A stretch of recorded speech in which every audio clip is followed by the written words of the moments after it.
Ya baik, baik-baik saja. Baik-baik saja tapi masih dalam sedikit pemulihan. Dalam rangka liburan ya Pak? Gimana? Dalam rangka liburan. Anak-anak ya nganter anak-anak. Pak, kabar PSI gimana Pak? Jadi daftar nggak Pak? Yang muda-muda aja, saya kira lebih baik yang muda-muda. Artinya udah menyerahkan kepada Mas Kaisang ya Pak ya? Enggak, ke semua kandidat, siapa nanti yang dipilih. Ya. Sudah beri restu ke Mas Kaisang, Pak? Ke semuanya, ke semua kandidat. Saya kira baik-baik semuanya, muda-muda semuanya baik. Memperhitungkan lagi ke partai lain? Memperhitungkan ke partai lain? Udah, ayo, kasih. Kemana kunjungan kemana aja pasti diupload, masuk gorong-gorong aja di foto, memelihara kodok aja diupload di foto. Jadi dasarnya memang beliau itu ya seakan expose gitu. Jadi kalau masalah ijazah kok beliau tidak mau memperlihatkan, tentu ada something wrong. Assalamualaikum warahmatullahi wabarakatuh. Kembali lagi di channel Prayoga Muhammad. Gimana kabar kalian semua? Semoga baik-baik saja ya, dan dilancarkan segala rezekinya.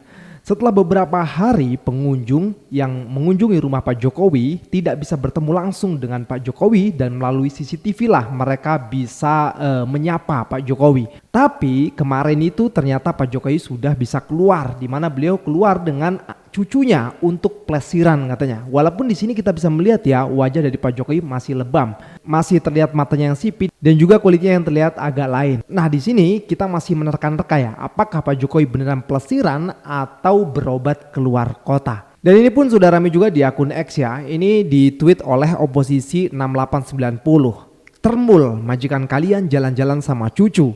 Sakit cari simpati. Kalian capek cebokin mul, Jokowi rada lol. Ini berita dari surakarta.id. Dikabarkan sakit, Jokowi justru ajak cucu plesiran ke luar kota. Kita lihat komentarnya sedikit. Mantan presiden yang lain sibuk dengan membaca buku, melukis, kunjungan ke luar negeri. Mulyono sibuk dengan pencitraan. Ini menandakan memang isi batok kepala dia kosong sedari awal dia hidup. Nah kan, lagi dan lagi, bertahun-tahun begini terus. Ingat Ratno Sarumpait skandal bonyok, ternyata perawatan wajah katanya. Bukan prank tapi kibul. Itu kalian mereka sudah kinclong kata ternaknya yang berkaki 3. Ternaknya bangga dengan sakitnya sekarang. Kalau jalan-jalan bisa ya, giliran dipanggil pengadilan banyak alasan. Nah tentunya ijazah ini akan masuk ke pengadilan ya, dan Pak Jokowi akan dipanggil. Mudah-mudahan lah, jangan sampai nanti ketika dipanggil alasan lagi. Sepertinya Pak Mul lagi meriang. Pakai baju lengan panjang tanpa digulung seperti kebiasaannya. Terus jaket jeans menutupi alergi plus topi menutupi rambut yang mulai rontok. Kalau menurut gue pribadi sih seharusnya Pak Jokowi lebih banyak beristirahat ya. Jangan bertemu orang dulu gitu ya. Lebih baik lah, karena agar badannya lebih fit lagi dan juga sakitnya sembuh dulu gitu loh. Tapi apa daya, banyak orang yang menganggap bahwanya Pak Jokowi itu seringkali bohong. Kita lihat videonya. Masyarakat itu bisa cari makan sendiri, sebenarnya begitu. Walaupun negara nggak menyiapkan makanan, masyarakat bisa cari keamanan sendiri kalau negara nggak menyiapkan keamanan juga. Tetapi kalau soal kepercayaan yang hilang, trust ya, masyarakat, ya, itu nggak bisa digantikan. Jadi memulihkan kepercayaan publik ini yang rumit, komplikasi. Kalau di negara-negara maju kan mantan-mantan presiden, menteri itu bisa dipidana kan. Di Indonesia kan orang bisa berbohong atau kecanduan berbohong. Banyak hal ini juga menjadi unik sekarang. Maka saya contohkan kasus misalnya Bareskrim mengurus ijazah. Tunjukkan sama saya di negara mana ada Directment and Direct Police seperti ini. Hanya uniknya di Indonesia, karena itu ijazah itu kan institusi yang dikeluarkan oleh bukan pribadi, oleh lembaga pendidikan. Nah, pendidikan akan ada PTUN. Jadi kebohongannya luar biasa. Dan hanya orang yang sakit jiwa yang bisa berani berbohong seperti itu. Dia adalah presiden paling buruk sepanjang kita memiliki sepanjang sejarah. Ya. Siapa yang lebih buruk dari dia? Ya, coba sebut aja siapa presiden kita anggap buruk sebelum dia. Lalu bandingkan, kan beda dong. Yang berani berbohong itu luar biasa. Kebohongan mengenai SMK itu sampai sekarang belum pernah dia perbaiki. Belum pernah dia minta maaf bahwa saya telah membohongi kamu mengenai SMK. Itu wawancara khusus Pak, oleh satu stasiun televisi. Mengenai sudah sekian banyak orang memesan, sudah ribuan orang memesan itu. Dan Anda yang mewawancarai, Anda kalau memesan sekarang sudah terlambat, perlu 2 tahun. Itu kan sangat meyakinkan Pak waktu itu. Jadi kebohongannya luar biasa. Dan hanya orang yang sakit jiwa yang bisa berani berbohong seperti itu. Ini menarik. Itu kalau orang normal tidak mungkin Pak. Itu risikonya besar sekali. Kan itu menyangkut konsekuensi sosial, psikologis. Psikologis dia akan dicap sebagai pembohong, dan itu beban paling berat, ya. Dan konsekuensi sosial dia menjadi orang yang tidak bisa dipercaya lagi. Tapi Untung baik bangsa Indonesia ini masih mau hormat sama dia setelah berbohong itu. Jadi memang bangsa kita juga masih pertanyaan besar kan. Jadi kita ini belum membentuk satu peradaban kerakyatan yang memberi harga diri pada bangsa. Bahwa bangsa ini harus anti kebohongan. Bahwa bangsa ini harus sensitif terhadap kemungkinan penipuan penguasa. Nah, makanya perlulah diklirkan ini soal ijazah. Karena jangan sampai negeri kita itu penuh dengan kebohongan. Kalau ijazah ini clear, palsu ataupun asli, kan jelas nantinya polemik yang setelah berbulan-bulan ini ketemu ujungnya. Jangan sampai polemik ijazah ini selesai begitu saja tanpa ada hukum pasti mengenai asli ataupun palsu. Kebohongan-kebohongan Joko Widodo ini sudah di mana-mana. Jadi walaupun dia jujur kali ini itu pun susah untuk diterima masyarakat. Belum lagi saya itu paling anti bansos, bantuan langsung tunai. Bansos saya anti. Untuk apa? Kasih ikannya, kasih pancingnya dong. Nggak taunya untuk memenangkan anaknya jadi wapres, bansos 500 triliun yang katanya Luhut Binsar Panjaitan banyak bocornya. Apa itu setengah atau berapa katanya, nggak sampai ke masyarakat. 500 triliun per tahun periode dia yang kedua, ya. Mulai dari tahun 2019 sampai 2024 itu rata-rata hampir 500 triliun bansos. Aduh. Harusnya sudah diadili. Setiap berita bohong yang dibuat oleh Joko Widodo harusnya dijerat hukum itu, ya, supaya jangan terbiasa pemimpin suka-suka berbohong. Makanya jangan berjanji kalau tidak bisa ditepati. Saya mau bilang kepada generasi muda bangsa kita ini, janganlah terlalu menjilat kepada Jokowi. Jangan jadi buzzer bayaran Jokowi. Jangan kalian rusak. Demi 400 perak per komen ya Pak Janes ya. Bansosnya yang ada 500, yang ada 600, ada yang sejuta itu. Jangan kalian andalkan itu. Kenapa? Itu juga duit negara, bukan duit Jokowi pribadi. Gitu loh. Itu, tapi banyak buzzer-buzzer ini. Di Facebook saya, di WA grup saya, selalu mengecam saya. Ya. Tapi saya jawab, kalian anak bau kencur. Kalau usia kalian masih 60 tahun, gak usah cerita deh. 60 tahun gak usah cerita. Saya aja 73 tahun. Masih secuil saya tahu tentang PKI. Secuil. Karena hari itu pun masih SMP, SMA. Ya, SMP. Ya. Saya SMP, tapi saya ikut aksi membela negara. Ya, betul. Gitu loh. Jadi Jokowi ini jangan dibela-bela kalau memang dia ada tuduh PKI. Saya salut kepada Jenderal Sunarko, ya, yang berani menyatakan itu PKI, kepada Pak Taufik yang dari UI Watch, ya, dengan Pak Usman. Saya salut. Pak Usman itu salah satu majelis Dewan Pertimbangan PAN. Apalagi saya lihat sama Pak Amin Rais kan, dulu. saya lihat dia udah tua kan. Sudah. Jadi jangan banyak buzzer-buzzer yang pro Jokowi membela-bela. Umur kalian masih 50 ke bawah. Sorry aja. Sorry. Lagi buzzer-buzzer ini banyak tuh ngomong. Mana Pak Janes? Kamu Pak Janes kenapa sih sentana? Benar. Kan Jokowi udah baik banget, udah bangun tol, bikin jalan tol, bikin ke Parapat, kemana tuh. Ini otaknya bagaimana? Saya pendukung Jokowi 2 periode. Betul. Saya juga begitu. Itu saya bilang benar. Tetapi sudah ketahuan begini, udah saya bilang. Iya, Jokowi makin sadar. bukan penipu lagi, tapi penjahat paling jahat di Indonesia ini. Benar, ayo. Jangan hanya di Indonesia, Pak. Laporkan saya. Di dunia, Pak, dia sudah tercatat juara 2. Terjahat, terkorup. Iya. CCRP itu. Maka saya makin panas. Dan lucunya kawan-kawan yang dinominasi OCCRP itu diktator habis semua kan. Iya. Diktator yang betul-betul jahat sekali sama negaranya masing-masing. Berarti jangan-jangan dia bocor dari yang dibawa si Koni itu ke Rusia itu. Iya. Dia bocorkan itu. Makanya ini belum terbuka semua loh. Seru. Tambah seru cerita tentang Pak Jokowi ini. Tambah gila, semakin memboming seluruh Indonesia.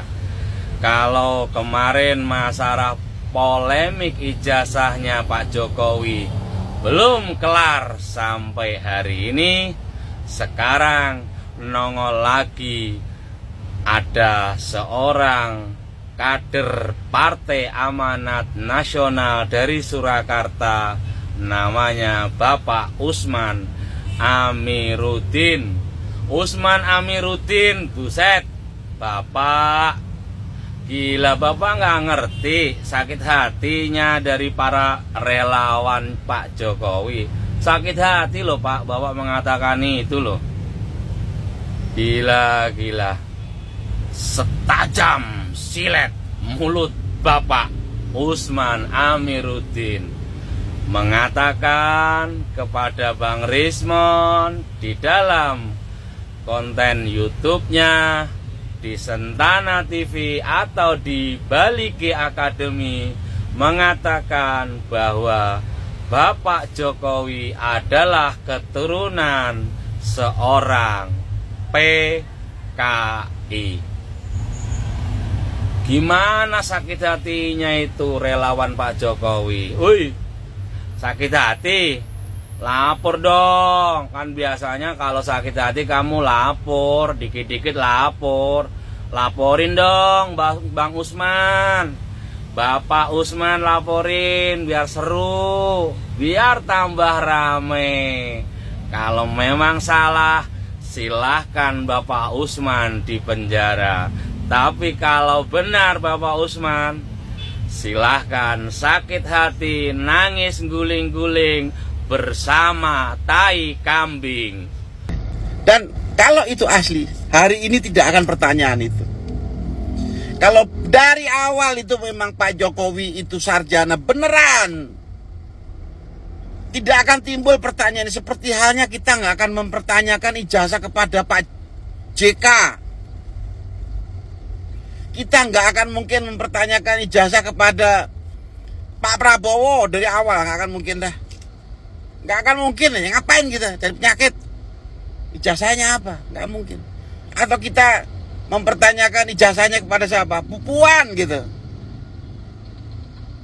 Hah? Atau Pak Anies Baswedan, nanya ijazahnya. Ucuk-ucuk kita tanya ijazahnya. Nggak bakal mungkin. Gitu. Jadi tidak akan ada asap yang ngepul kalau memang tidak ada api. Nah, kemudian api itu dicoba untuk dipadamkan. Nah, ini yang jadi masalah. Itu. Begitu ada muncul sedikit Bambang Tri, dipukam aja tuh orang, langsung ceplosi penjara. Apa itu? Gus Nur, Gus dari mana tuh? Ceplongin aja udah bungkam saja, udah, karena punya kekuasaan, berangus, ya, macam-macam aja itu.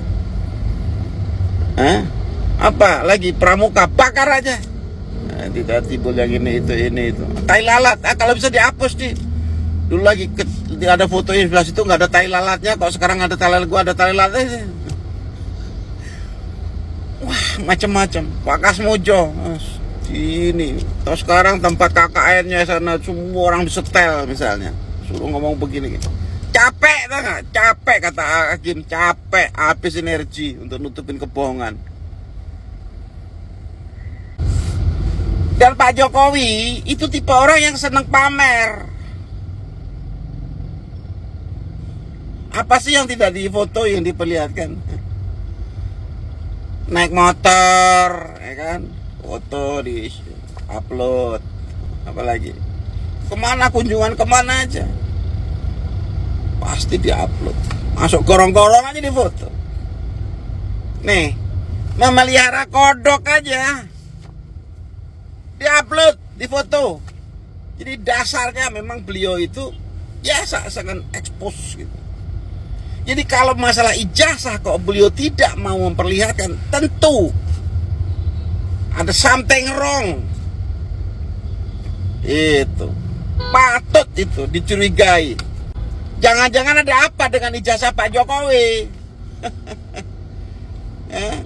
Pramuka, kemudian KKN tahunnya dan segala macam itu tambahan, pelengkap aja. Jadi penelitian Roy Suryo, penelitian Rismon Sianipar itu bonus saja, pelengkap saja. Ditemukan kertasnya, udah pasti itu. Karena kalau Pak Jokowi itu dari ini ada kalian ini jasa. setelah konsultasi dengan Pak Pratik waktu itu katanya, maka diputuskan untuk tidak diperlihatkan. Padahal waktu itu sudah mau diperlihatkan. Nah, alasannya katanya nanti akan menjadi presiden buruk. Kasihan pejabat-pejabat katanya. Nanti kalau dicurigai ijazahnya palsu, ayo dong kasih lihat ijazahnya mah palsu. Nah, justru itu sebetulnya yang paling bagus. Sehingga pejabat itu tidak mudah-mudah untuk membuat ijazah palsu.